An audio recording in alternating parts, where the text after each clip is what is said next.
Hi everyone, so today what I'm going to do is I'm going to go over the combos that you can do with the live Twin Runcik Spright deck. Just going to draw a couple of test hands that show and go through like what different kinds of combos you can do for what you draw. So basically obviously you've got three different engines with this deck. So if you draw any of the three different engines or whatever, it sort of drastically changes the combo lines. I'm just going to run through that. So we'll start off. Right, so again, this is a really good hand. It might not look it with two fountains, but it is. So in the draw phase, just going to tip to search. Obviously, this plays on draw, and it's just going to get us another spell in the grave. God, I'm clean this mat. It's going to get us another spell in the grave, which is going to give us another good draw off fountain. So what I like to add off this one here is I like to add slumber, because slumber you can use it in your turn. So what we're going to do here, my plan is to use the destruction to summon and then the slumber on my own Hugens. And then what that's going to do is it's going to give me 3 spells in the grave. So the opponent banishes one. Then because we've got a live turn, we're going to have to go straight into the main phase. So go straight in, because obviously you can't summon off this with cards on field. So main phase, well first of all what we're going to do is we're going to activate Fountain, just in case they gamma this or they ghost ogre this or whatever. I know Gamma's going to get less popular, but Ghost Ogre still exists, because then what we can do is we can train this to summon and protect, or we can train this to protect and then we can draw. So what we're going to do is we're going to normal Leela. Leela effect is going to summon out the extender one. Then what I like to do here is you're always going to need an extra body, because you don't want to make these into gigantic, because it plays into everything. So here what I'd do is a destruction and I'd summon in the Hugens. Wouldn't use fountain here because we want to try and get maximum value out of it. Then overlay into gigantic effect. Now if this gets in fact what we're going to do is we're just going to do the full combo, show you how it goes, and then we'll worry about hand traps later. But basically if this gets ashed or whatever, you basically just don't end with the IP. So what I'm going to do now is I'm going to go into blue. Blue effect is going to add jet. Now we need to be careful about zones here. So summon this jet here, add the starter. Then what we can do is we can link these two into IP. Link these two into the red one effect. Bring back the blue one. Link these two. Blue one. Bring back the red one. Now we're going to start looking at stuff. So what do I want? So I'm going to get a draw for 3. So I'm going to go slumber. Now what do I want to draw? I really want to draw a red or a carrot, because then if I have red or a carrot, I start with the other one and I have like the full blood plus 2 extra interruptions. So that's what I'm going to do. So give us a quick shuffle. Now hopefully we draw a red or carrot, but if we don't, it's fine.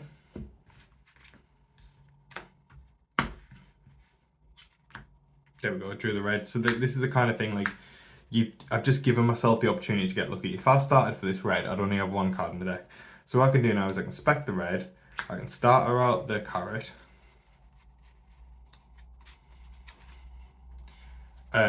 or what I could do is I could just leave the starter set, go into their turn, and then if they go like, you know, battle phase, then I can just start out the carrot. But either way, we started out the carrot, just for simplicity, we'll do this now. Then we go into their turn, and then what we can do is we can use the red or the carrot to tribute this, preferably the carrot. Chain this to bring back this. This effect gets us another draw. Then we've got the banishment of this, which then gives us another draw. Then we've got IP into Griffin, which then we can ditch 1 dead card out of our hand. So let's just say often a dead card is a multiple of this. So let's just say we do this instead. We could go Griffin, discard this, set the starter, and then this draws a card. Then we've got effect of this to bring back this, to pop 1. Then we've still got the red negate because it's linked. Then yeah, so we've got, then obviously because we're under Runix, if they've done nothing, what we should do is just go tip in the end phase, search a slumber our own Griffin, just to banish more cards off the top of the deck. So like, just by doing this, you banished 4 cards off the top of the deck, you drew 2, you're going back into your turn, you're drawing 1. You're going to have to skip your battle phase anyway, so what I like to do here is when I have such an abundance of runic spells, I'll literally just straight up waste them. So I'll Flash and Fire, I'll Destruction, I'll probably in this one Slumber. And if these all resolve, then I've just banished another 9 cards off the top of my opponent's deck. I've drew another 3 cards. Then I can use this to bring back this, draw another one. Then, because this carrot's going to be dead now, I can link these 2 off into Mudcracker. And now I can skip my battle phase and pass and have an interruption in their turn to pop. And this is all linked, so this all works. So that's a very, very standard line where if you open a live twin and a runic. So now I'm going to show you what happens if you don't open the live twin. Because we do play 3 blue, 3 red and Sunny Snitch. So we do play 7. And like 7 in, what's it called, how many do we play? 7 in 40 is probably like a 50% or something. Maybe it's a little bit higher, 55, something like that, percent of opening one. So, you know, over every like 1 and 2 games we should open one. But then, if we don't open them, we're going to open Sprite cards, which are then going to thin our deck out. So we're going to have, you know, we open the 5 for hand because we have to open something. So we open like Sprite cards and then you get, you know, the jet comes out the deck, the star comes out the deck, the red comes out the deck. So then we're now left with like a 32 card deck. If we search Fountain as well, 31 card deck, then we're going to draw another 3 cards. And in those 30 cards, there'll be 7 live twin cards. The chance of us seeing one of the live twin cards. And in that situation, the extender's good to draw as well. So there's actually 8. So I'm going to open a hand here. Hopefully it doesn't have a live twin in it. Perfect. So, draw phase. Actually going to do Destruction of Summon here, because you'll see in a while, reason why. So, then, Hugin's Effect. Search Fountain. So, if you think they're on like Ash, and they're going to Ash this, or they're going to belt this, what might be a safer play is to discard the Kurikara. And then you can trigger Fountain in your turn, trigger Fountain in their turn. So like you just do this on this and then whatever, but we're not going to do that. We're just going to play greedy and show you like the greediest sort of best line. Then we're going to Slumber the Hugins, which is then going to banish the top 3, which then gives the Fountain draw for 3. So now I'm going to assume that we didn't draw a live twin. There you go, perfect. So now we have to get to the live twin engine. So I'm gonna drop the jet here. Again, zone placement matters, it's the best zone with the jet. Drop drop the red here, then drop the jet. Jet's gonna search starter. Starter's then gonna go into blue. Blue's then going to search carrot. So there's a couple of ways we could do this line. So what we could do is we could just not use the starter yet and then go here, make Gigantic's Effect, to special summon the red one. We want to summon the red one first because this is going to give us a draw. If you go red first, you get the draw. Then what we can do now is then we can start her into blue. The reason why this line is because Gigantic's actually the 4th summon. So when you use the Gigantic, you play it to summon this, you're playing around Nib. So then we start her into this search carrot, spec the carrot, then you can link those 2 together to make Sprint. I'm going to dump this. These go into the red. Red brings back the blue. Blue brings back the red. Red to draw. And you're into the live twin engine. And you've got a red pop onto these. Now this is a decent board, but I think the better play is if you've got this bad hand, well, it's not necessarily bad, but it's not great either. If you've got this like in the middle hand, then what I would suggest is just playing into nib. Especially game 2 and game 3, because they really shouldn't have nibbing against you. So we're just going to take this back to the point where I drew my 3 off, these are my ones in hand. I drew my 3 off fountain, and there was something like this. That's about right. Yeah, it's about right. So spec the jet. Jet searches the starter. Spec the red. Starter into blue. Blue into carrot.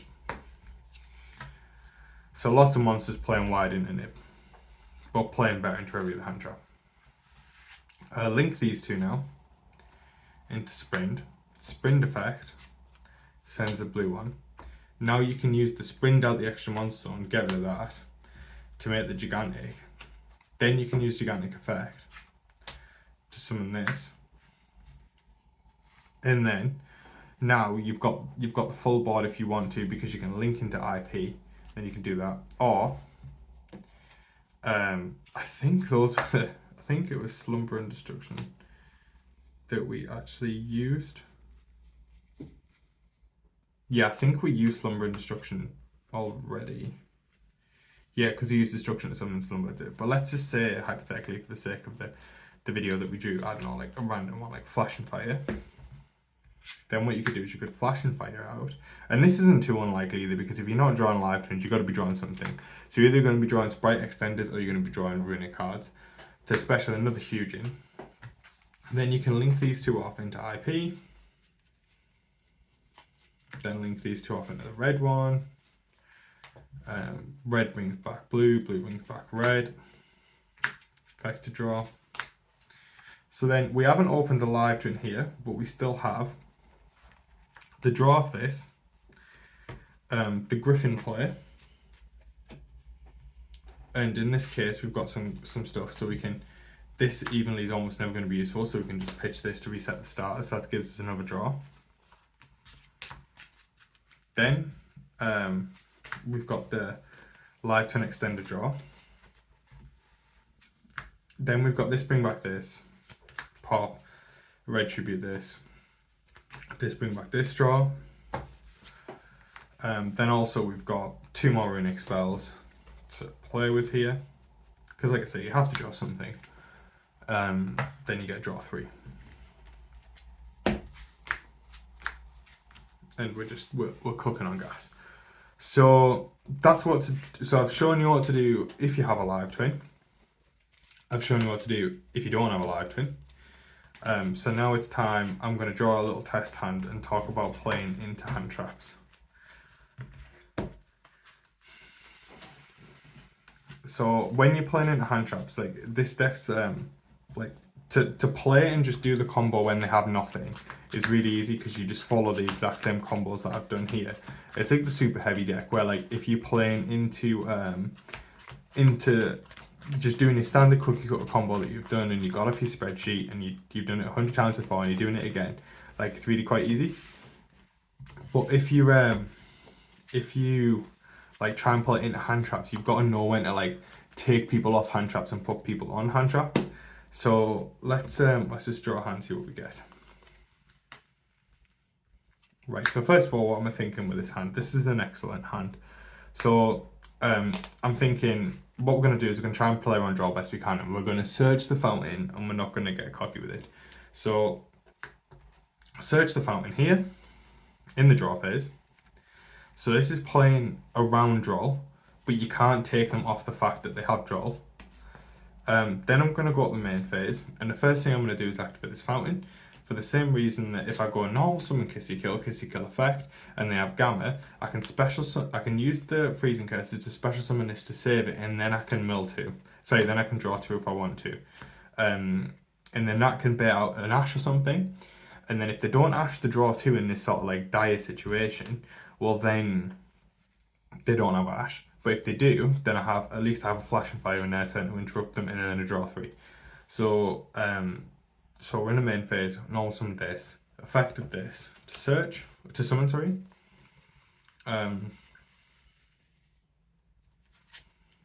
Right now, I've got my fountain. Normally my first search of my turn is into fountain, because that's the most important thing. And if I want to get drawled, I want to get drawled out of Spright monsters, not drawled out of my Runic engine, because I've got more Runic cards than Spright cards in my deck.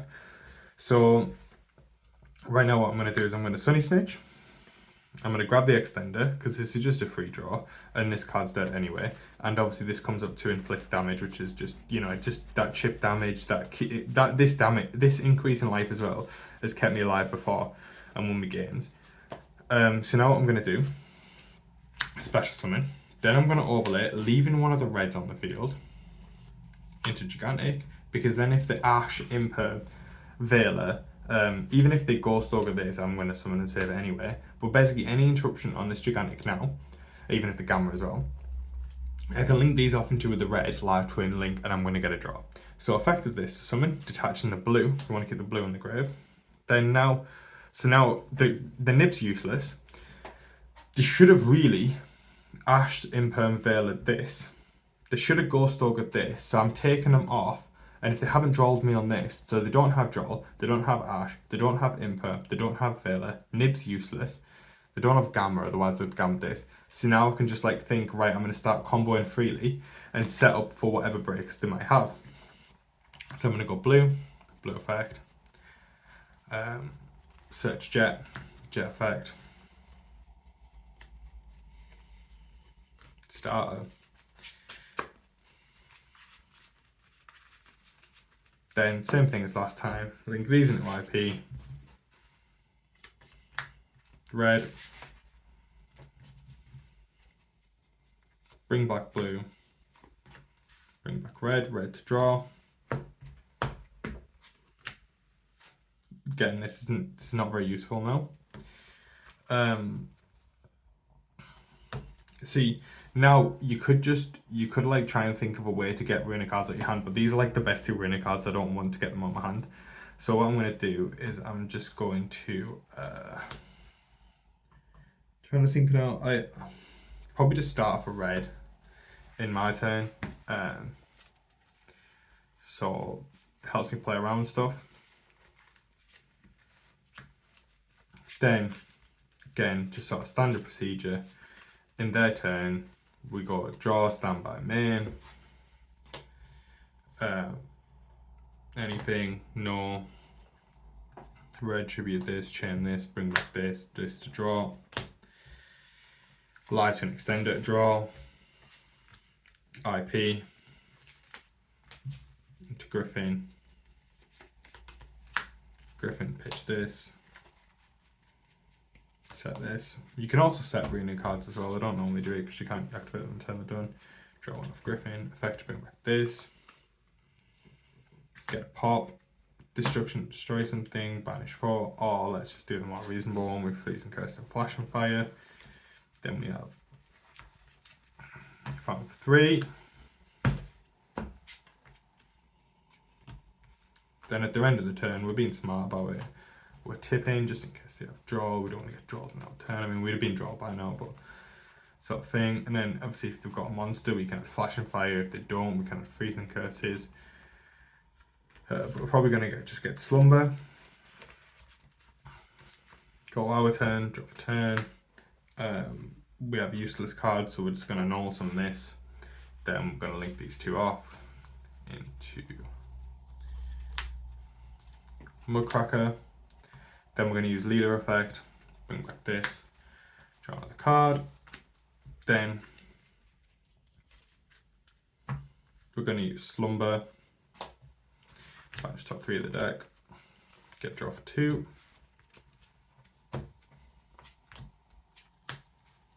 Then we need to decide what we want to keep, so we don't need a blue, probably not going to need the evenly. So you can either choose to set the Runics or just discard cards at the end. And then skip your battle phase. And then next turn, if they don't like out it, the red comes to attack. These 2 get linked into this, effect to this, bring back this, effect to this, draw one, battle phase, wallop, and that's enough for game. So yeah, it's a really, really good deck. Going second, it's almost impossible to make a video on it. You've just got to like play loads of times, go in second, realise your mistakes, realise where you lost, and then perfect your side deck as well. So like I would show my side deck, but to be honest, it's not very good because I don't know what the meta is. Obviously side deck depends on the meta. This deck, like say you've got possibly 6 to 12 if you really push it on engine. But then if you get into a format where so we've just come out of a format with like super heavy samurai and stuff where like you needed breakers to break the board. Whereas like now, if they're making like this kind of board, they're not going to kill you next turn. So you've got a couple of turns to try and like grind with them and out the board, which is good. I enjoy that kind of format. So yeah, hope you enjoyed, hope you learned something. Let me know if you want anything else done with this deck, but I think I've covered almost everything. Cheers for watching, please subscribe. Bye.